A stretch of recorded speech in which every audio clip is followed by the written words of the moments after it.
할렐루야. 여러분 사랑합니다. 사랑합니다. 아브라함은 오랜 시간 실수와 갈등을 경험하면서 믿음이 성장했습니다. 이제 그의 믿음이 완숙해질 무렵 하나님께서 아브라함에게 찾아오셨습니다. 물론 하나님은 이번 처음 찾아오시는 건 아니고요. 여러 번 찾아오셨지만 오늘은 특별한 목적을 가지고 찾아오셨습니다. 1절 말씀을 읽어 보겠습니다. 시작. 그 일 후에 하나님이 아브라함을 시험하시려고 그를 부르시되 아브라함아 하시니 그가 이르되 내가 여기 있나이다. 하나님께서 아브라함에게 찾아오신 목적이 무엇입니까? 복을 주시려는 게 아니고요. 은혜를 주시려는 게 아니고요. 아브라함을 시험하시려고, 하나님께서 아브라함을 시험하시려고 오늘 찾아오셨습니다. 여기 시험이라는 단어를 정확하게 이해하기 위해서는 비슷한 세 단어를 구별할 필요가 있습니다. 첫 번째 단어는 유혹입니다. 템테이션이죠. 유혹이라는 단어를 사전을 찾아보니까 깨어서 좋지 않는 길로 이끔 이렇게 되어 있더라고요. 유혹, 시험이라는 단어와 좀 구별돼야 된다고요. 이 유혹이라는 단어를 잘 설명한 성경 구절은 야고보서 1장 13절이에요. 읽어보겠습니다. 시작. 사람이 시험을 받을 때에 내가 하나님께 시험을 받는다 하지 말지니 하나님은 악에게 시험을 받지도 아니하시고 친히 아무도 시험하지 아니하시느니라. 자, 여기서 시험이라는 단어는 유혹이라는 단어로 바꾸는 것이 좋겠습니다. 하나님은 유혹을 주시는 분이 아니죠. 하나님은 유혹을 받지도 않으시고 유혹을 하지도 않으신다는 거예요. 다만 사탄이 우리를 유혹합니다. 무엇으로 유혹할까요? 개인의 욕심으로 유혹하고요. 호기심이라는 미끼를 사용해서 우리를 유혹합니다. 선악과가 이 유혹을 대변해 줄 거예요. 선악과는 그저 선악을 알게 하는 나무일 뿐이에요.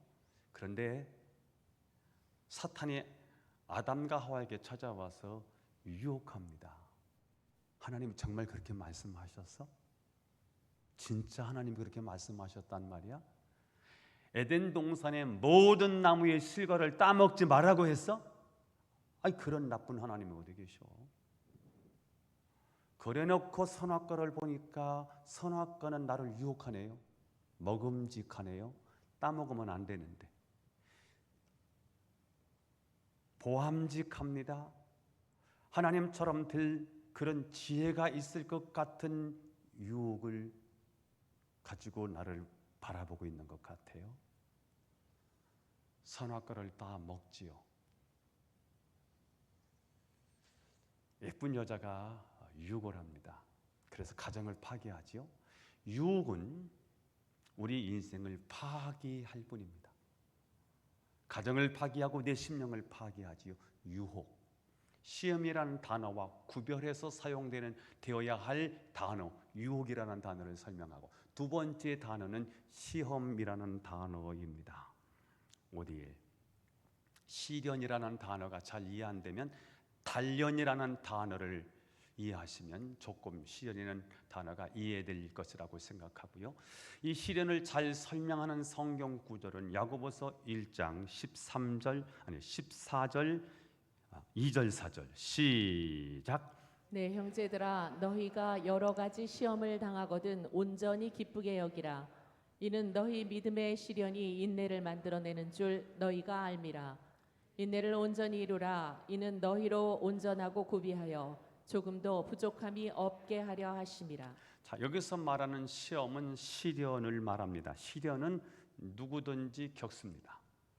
잘못한 것이 없는데도 불구하고 시련은 겪습니다. 그러나 중요한 것은 시련을 통해서 우리의 믿음이 성숙한다는 것입니다. 여러 가지 시험을 당하거든, 여러 가지 시련을 당하거든 온전히 기쁘게 여겨라. 왜요? 너희 믿음의 시련은 인내를 만들어내기 때문이라는 거예요. 이 인내를 온전히 이루어야 되지요. 왜요? 이 인내는 우리로 온전하고 구비하여 조금도 부족함이 없게 하기 때문이라는 거예요. 시련을 통해서 우리의 믿음이 자라요. 시련은 나쁜 게 아니고요. 시련은 하나님이 우리의 믿음의 성숙을 위해서 사용하시는 하나님의 도구라는 사실이지요. 세 번째 단어는 시험이라는 단어입니다. 테스트, 점검한다는 뜻이지요. 제가 제자훈련을 해보니까 강의를 참 잘했다고 생각했는데 원하는 수준만큼 훈련받는 사람들이 그 수준에 이르지를 못하는 것을 봤어요. 왜 그럴까 생각을 해봤더니 숙제를 안 내준 거예요. 시험을 보지 않는 거예요. 학생들이 가장 싫어하는 게 뭘까요? 시험 보는 거지요. 그럼에도 불구하고 시험을 치러야 되는 이유가 뭐예요? 시험을 치르는 이유는 선생님들이 학생들을 골탕 먹이려는 게 아니에요. 아이들을 힘들게 하려고 하는 게 아니에요. 이 아이들의 실력을 향상시키기 위해서 시험을 치게 만드는 거잖아요. 이 시험을 통해서 내 약점, 내 부족한 부분을 보완할 수 있기 때문에 시험은 반드시 필요한 것이지요. 자, 그렇습니다. 하나님은 우리의 믿음을 테스트하셔서 우리의 약하고 연약한 부분을 보완해 주셔서 하나님이 원하시는 수준으로 이끌어 가시는 것입니다. 자, 그러니까 하나님이 우리를 테스트하시는 목적은 분명합니다. 성장입니다. 성숙입니다. 그러나 하나님은 우리의 신앙을 한꺼번에 이끌어 가시지 아니하고 조금씩 성장시킨다는 거예요. 자, 말씀을 드렸지요. 로마가 하루아침에 이루어지지 않은 것처럼 믿음도 하루아침에 이루어지지 않는다고요. 한꺼번에 손바닥 뒤집듯이 우리의 신앙이 확 뒤집어지는 게 아니고요. 한 걸음 한 걸음, 한 걸음씩 조금씩 하나님의 개입, 하나님의 역사하심을 통해서 우리의 믿음이 성장하고 성숙해지더라는 거예요. 430장, 꽃이 피는 들판이나 험한 골짜기라도 주가 인도하시는 대로 주와 함께 가겠네. 어떻게 해요? 한 걸음 한 걸음 주 예수와 함께 날마다 우리 걸어가리.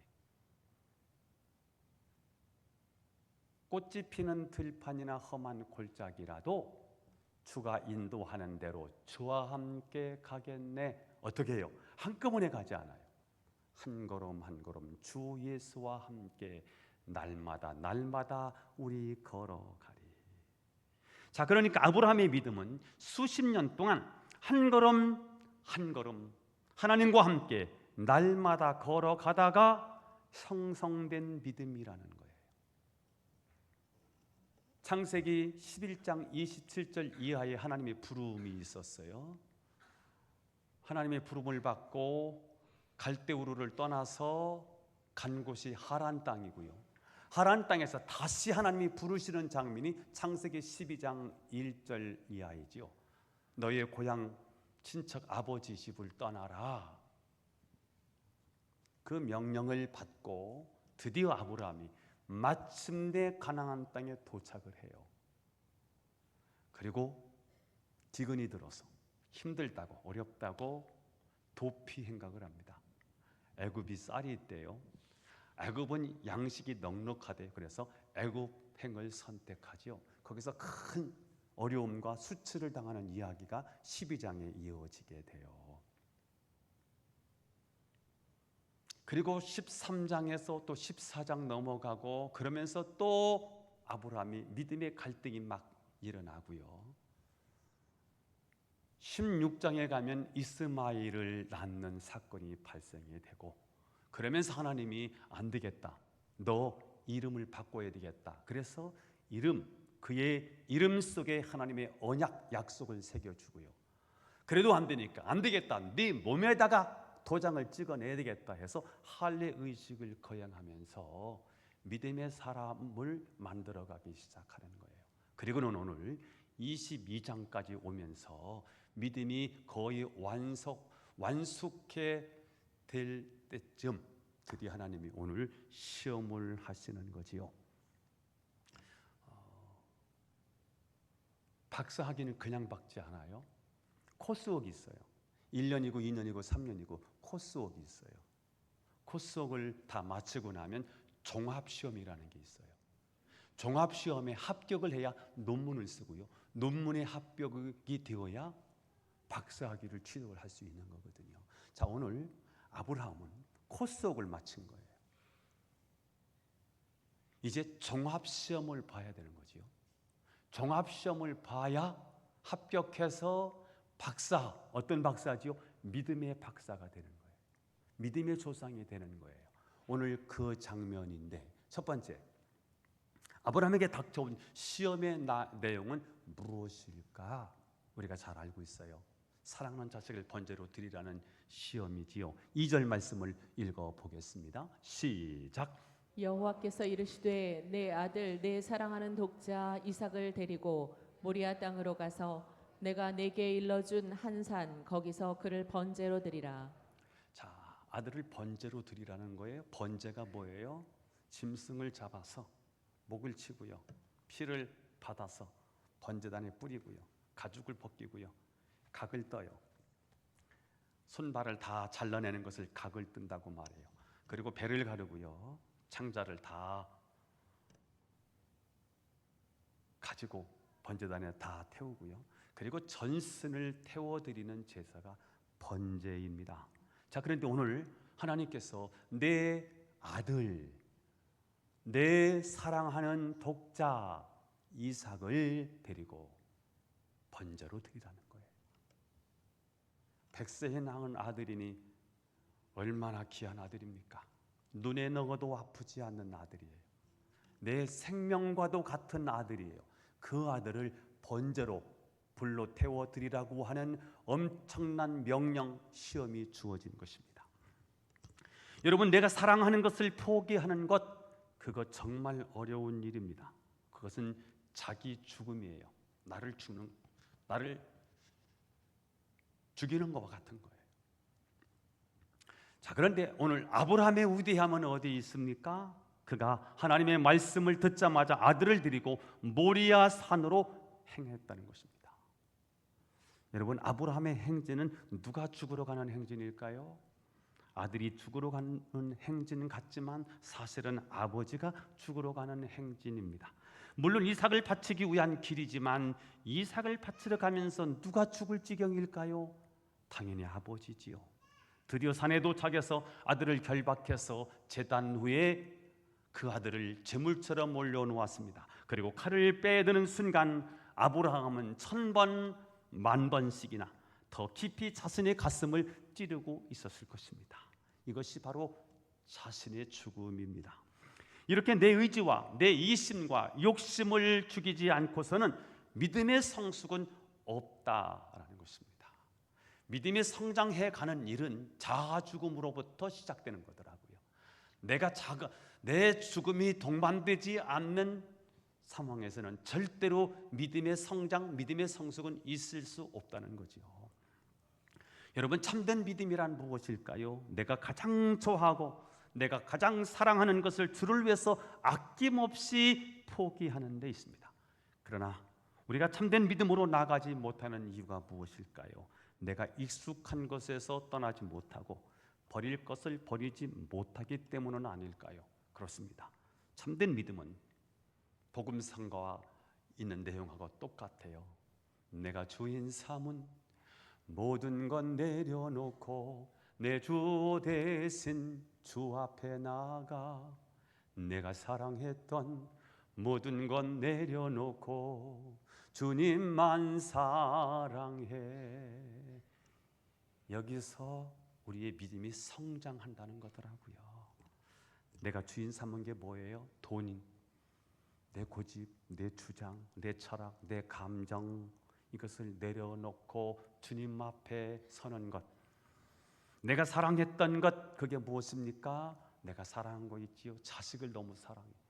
내 취미, 이것과는 무엇과도 바꿀 수 없는 취미, 그것도 내려놓고 주님만 사랑합니다 라고 고백하는 삶. 그때 우리의 믿음이 성숙한다는 거예요. 하나님이 그게 되는지 안 되는지를 지금 보고 계시는 거지요. 우리는 여기서 믿음이 아주 중요한 진리를 발견하게 됩니다. 믿음의 처음 단계는 구원을 받는 단계입니다. 하나님이 다 이뤄놓으신 구원이지요. 우리가 애쓰고 수고하고 우리가 고행해서 이루어지는 구원이 아니라 우리가 할 수 없기 때문에 하나님이 당신의 독생자에게 우리의 모든 인류의 죄덩어리를 그분에게 다 뒤집어 씌우고 골고다에서 그분을 죽게 하시면서 구원을 이루어 놓으셨어요. 아니, 하나님의 의를, 우리가 하나님의 의를 채울 수 없기 때문에 당신의 독생자에게 모든 인간의 죄를 짊어지우고 거기서 죽음으로써 하나님의 의를 채우셨어요. 십자가에서 이루어진 구원이에요. 십자가에서 예수님이 다 이루었다, 구원을 다 이루어 놓으신 거예요. 구원이 부족해서 우리의 도덕이 필요하고 우리의 윤리가 필요한 게 아니에요. 다른 종교가 필요한 게 아니에요. 예수 그리스도의 십자가의 죽음은 우리의 구원의 완성이고 마침표라는 거예요. 이 십자가에서 이루어진 이 구원, 이것은 하나님이 다 하신 거예요. 이건 은혜인 거예요. 우리가 하는 게 아니라 하나님이 베푸신 은혜인 거예요. 이걸 믿는 것을 우리는 구원이라고 말하는 거지요. 우리가 구원을 얻기 위해서 해야 될 일은 없습니다. 그저 하나님이 이루신 그 구원의 역사를 믿음으로 받아들이기만 하면 되는 거예요. 그래서 구원받는 것은 굉장히 쉽습니다. 왜냐하면 내가 할 일이 없기 때문이에요. 주님이 다 하신 일이에요. 주님이 다 하신 그 일을 내가 믿음으로 받아들이면 우리 하나님은 우리에게 구원, 천국, 하나님의 자녀가 되는 권세를 주신다고 약속을 하셨어요. 저와 여러분은 예수를 믿음으로 구원받고 하나님의 자녀가 된 줄로 믿습니다. 구원받는 것은 그냥 받아들이는 거예요. 그러나 믿음이 점점 성숙해지면 그 믿음의 마지막 단계는 뭐냐면 나를 포기하고 하나님만 바라보는 삶이에요. 그것을 하나님이 요구하시더라는 거예요.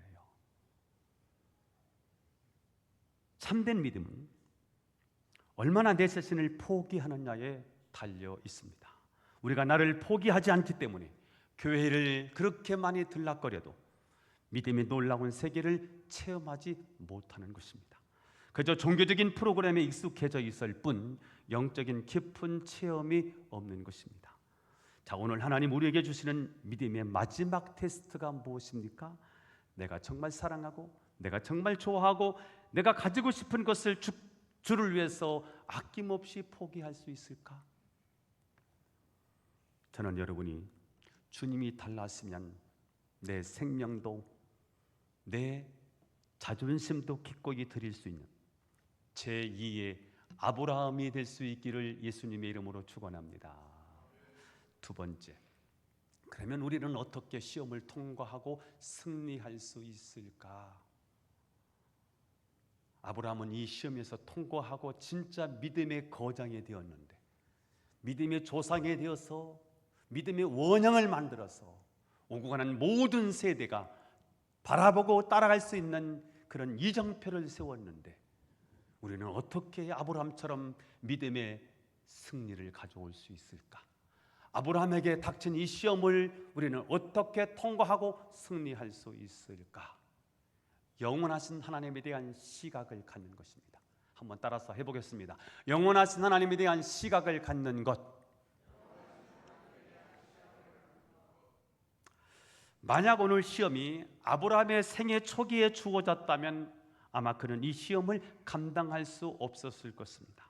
그런데 그가 수많은 고난과 연단 끝에 감당할 수 있는 믿음이 있었을 때 이 시험이 주어졌기 때문에 그는 승리할 수 있었다는 사실을 우리가 아실 필요가 있습니다. 자, 그렇다면 이 혹독한 시험을 이길 수 있는 믿음은 어떤 믿음이었을까?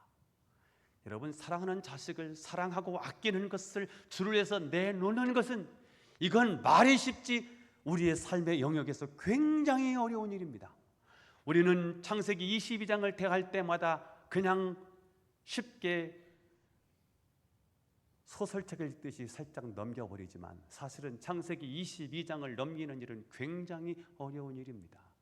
우리가 삶으로 써내는 창세기 22장, 우리가 삶의 발자취를 남겨야 되는 창세기 22장은요, 사실은 아브라함이 맞닥뜨리는 현실과는 굉장히 동떨어져 있는지도 모르겠습니다. 오늘 아브라함은 이 혹독한 시험을 이길 수 있는 믿음, 도대체 어떤 믿음이었을까? 지난주에 나눴던 말씀을 이어가려고 해요. 창세기 21장 33절입니다. 읽어보겠습니다. 시작. 아브라함은 부엘세바에 에셀나무를 심고 거기서 영원하신 여호와의 이름을 불렀으며. 아브라함은 샘을 파면 하나님의 샘을 파는 능력을 주셨어요. 그건 아브라함의 능력이 아닌 하나님의 개입, 하나님의 도우심으로 샘 파는 명수가 돼요. 그러면 그 당시 그 지역에 살고 있는 블레셋, 그랄 지역의 왕 아비멜렉이지요. 그 종들이 자꾸만 그 우물을 뺐어요. 그러면 뺐으면 뺏기는 거지요. 강탈당하는 거지요. 그러다가 아브라함이 하나님이 함께 하시는 광경을 보게 되지요. 저 사람 도대체 누구야? 저 사람이 누구이기에 하나님이 나타나셔서 나한테 고함을 치는가? 저 사람이 도대체 누구이기에 저 사람의 기도하면 닫혔던 태가 열리는가? 저 사람 보통 사람이 아닌데 가만히 보니까 저 사람이 하나님을 섬기고 있는 사람이에요.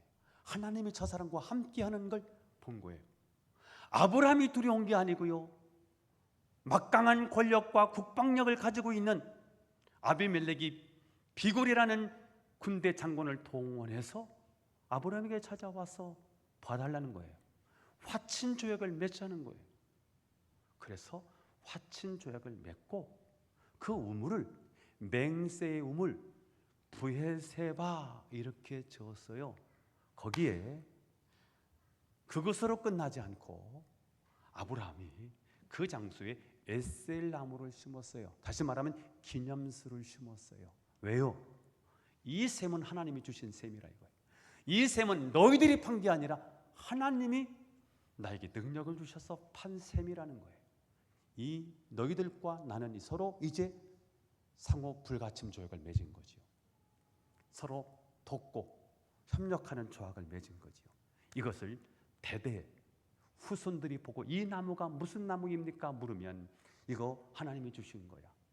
하나님이 개입하셔서 하나님이 도와주셔서 이 우물을 파괴하셨고 저들과 싸우지 않고도 우리가 승리할 수 있는 그런 능력이 담겨있는 하나님의 역사가 담겨있는 우물이야 라고 증거하는 나무를 심지요. 그게 에셀나무입니다. 자, 그런데 에셀나무만 심는 게 아니라 한 걸음 더 나가서 거기서 뭘 했다는 거죠?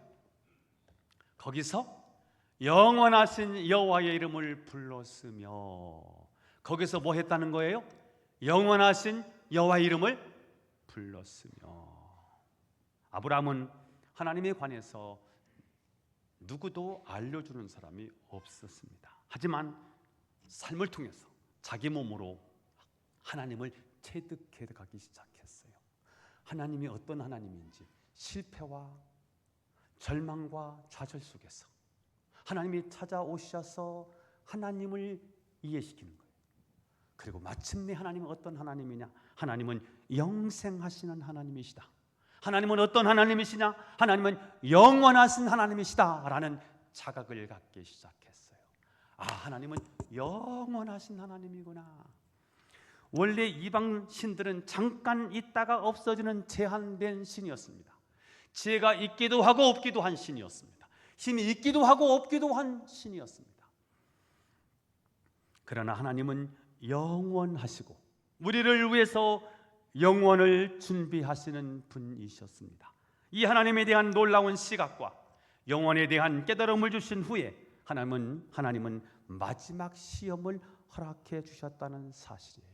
만약 아브라함이 이 영혼을 내다보는 안목이 없이 아들을 받으라는 시험이 주어졌다면 아마 아브라함은 순종할 수 없었을 것입니다. 그러나 아브라함이 이 영혼을 바라보는 시각을 가진 다음에 하나님은 이 가혹한 시험을 주셨습니다.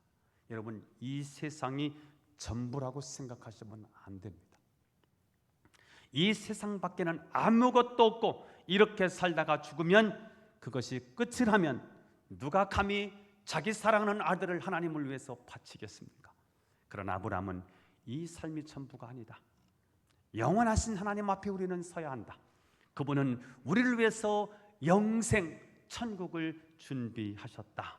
이 시각을 가진 다음에야 비로소 자기 인생의 가장 어려운 시험도 능히 감당할 수 있었다는 것입니다.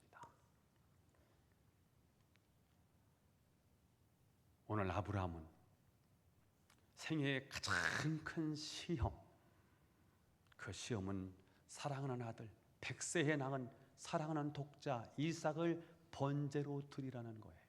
이 가혹한 시험을 그는 어떻게 통과할 수 있었을까? 믿음이었습니다. 믿음이 없이는 이런 위대한 이 역사는 이루어질 수 없지요. 그의 믿음은 어떤 믿음이었을까요? 영혼을 바라보는 시각, 영생을 바라보는 시각. 하나님은 영원하시다. 그 영원하신 하나님 우리에게 영원한 천국을 안겨주신다. 이 시각, 이 믿음, 이 은혜를 깨닫게 되었기 때문이라는 사실이에요. 함경북도 무산시에 살던 니영희라는 여성은 굶주리다 견디다 못해서 두만강을 건너서 중국으로 탈북했습니다. 그녀는 거기서 한국 선교사가 세운 처속교회를 찾아갔다가 거기서 예수님을 소개받습니다. 예수님이 누구이냐? 예수님은 당신을 위해서 십자가에 못 박혀 죽으셨다. 예수님은 3일 만에 부활하셔서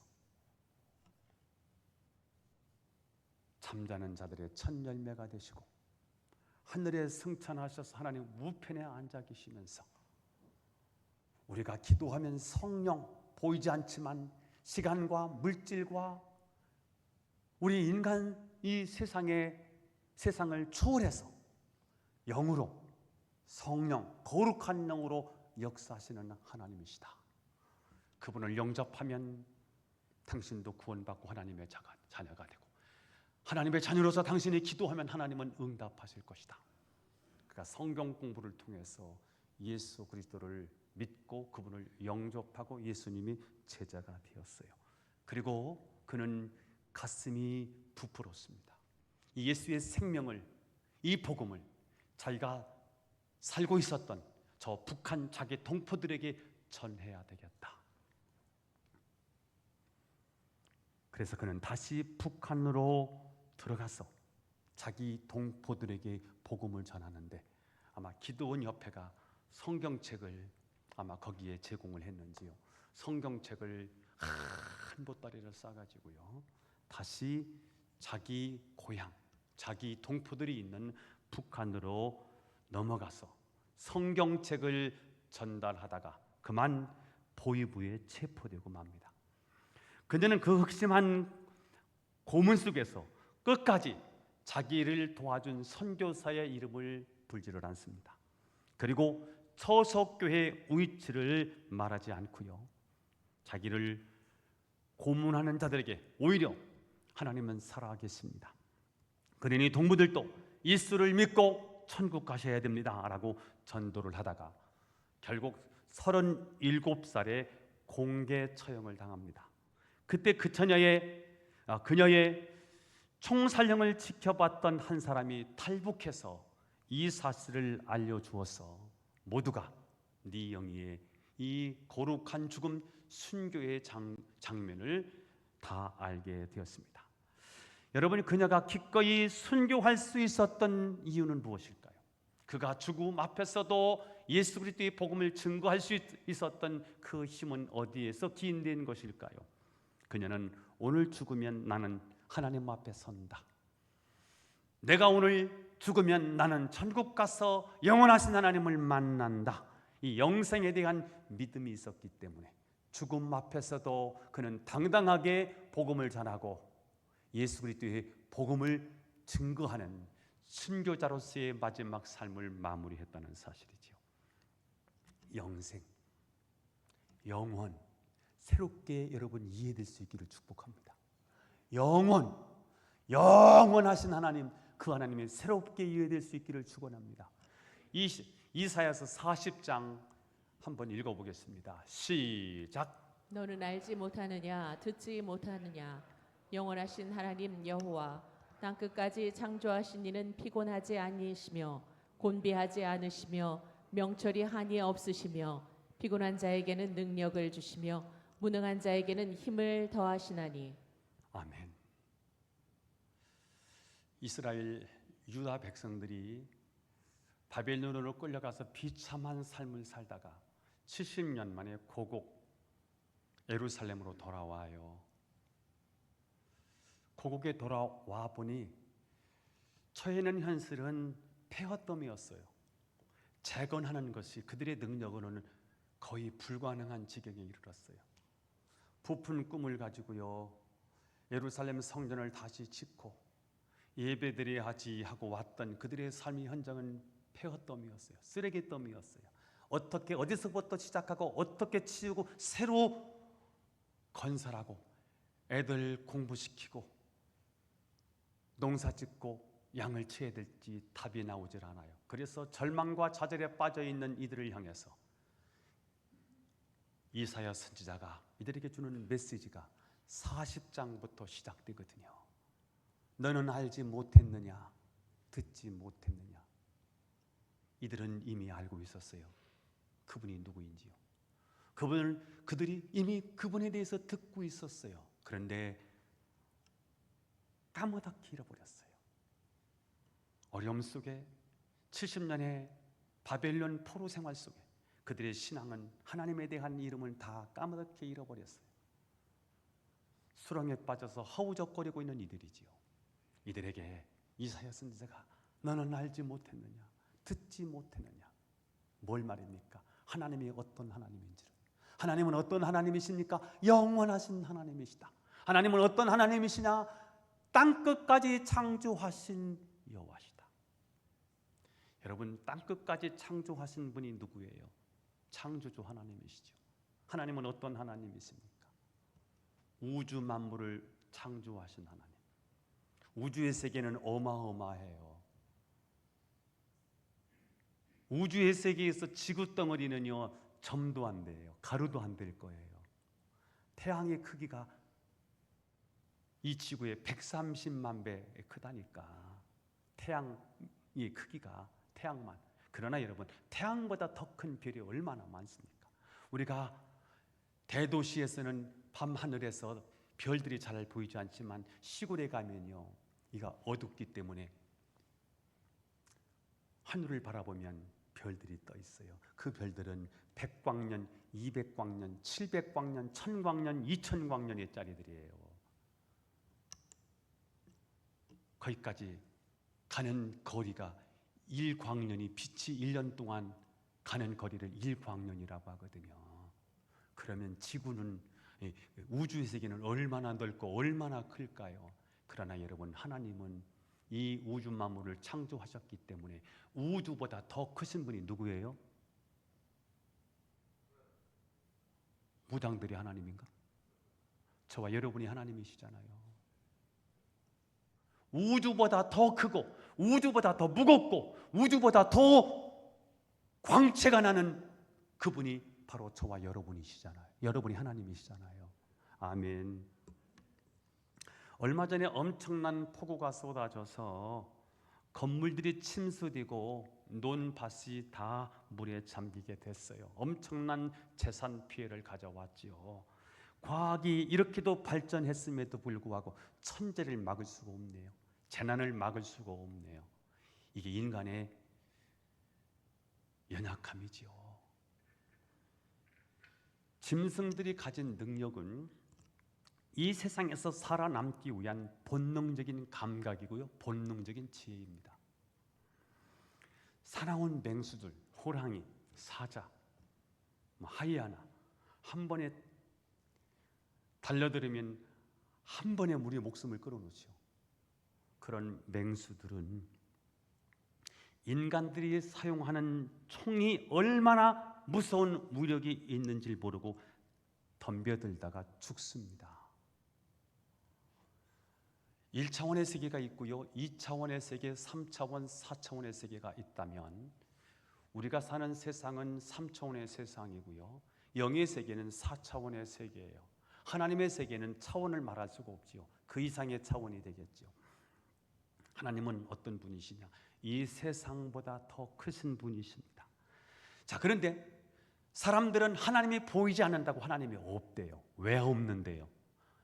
안 보여서요. 왜 안 보이는데요? 하나님이 너무 크셔서 하나님이 안 보이셔요. 하나님이 안 보이셔. 눈을 가린 거예요. 인간의 지식이, 인간의 과학이 눈을 가려. 그래서 하나님이 안 보여. 안 보인다고 없다고 생각해요. 그러나 하나님은 어떤 분이시냐? 하나님은 영원하신 분이세요. 영원이에요. 시간이라는 개념 자체가 없는 거예요. 우리 인간의 삶은 얼마나 살까요? 그래요, 100년 살아요. 100년, 장수하셨는데요. 그런데 여러분, 영원에 비교해 보면 영원 속에서는 100년은 의미가 없어요.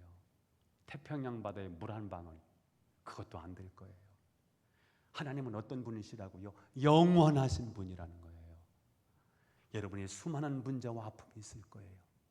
그러나 하나님의 영원에 비하면요, 여러분의 문제는, 여러분의 아픔은 가루도 안 되는 거지요. 그분이 저와 여러분의 주님이시라는 거예요. 그 영원하신 분이 우리에게 뭘 줘요? 영생을 주셨다는 거예요. 영원한 생명을 주신다는 거예요. 그래서 그분은 피곤하지 않아요. 곤비하지 않아요. 우리는 피곤하면 피곤해서 못 나왔어요. 그런데 피곤한 자에게 능력을 주신대요. 무능한 자에게 힘을 더하시나니 그분이 저와 여러분의 하나님이신 줄 믿어요. 한 신학자는 하늘의 영광을 본 자라야 땅의 비극을 이겨낼 수 있고, 하늘의 영광을 본 자라야 이 땅에서의 수치와 실패를 극복할 수 있다, 이렇게 말했습니다. 하늘의 영광을 보게 되기를 바라요. 영생을 미리 보기를 바랍니다. 하나님의 영원한 세상을 깨닫게 되기를 축복합니다. 오늘 아브라함이 깨달은 게 그거예요. 하나님은 영원하시다. 그분은 우리에게 영생을 주시는 분이시다. 죽음은 죽음으로 끝나지 않고 죽음은 영원한 세계로 나아가는 출입구다, 입구다 하는 사실을 알게 된 거지요. 초대교인들이 핍박과 환난 속에서도 그렇게 그들이 맞설 수 있었던 그 힘의 근원은 무엇일까? 사나운 맹수에게 갈기갈기 찢겨 죽어가면서도 믿음을 지킬 수 있었던 그 저력, 그 힘의 원동력은 무엇일까? 그것은 오늘 죽으면 당장 하나님 앞에 선다라는 단순한 믿음이 있었기 때문입니다.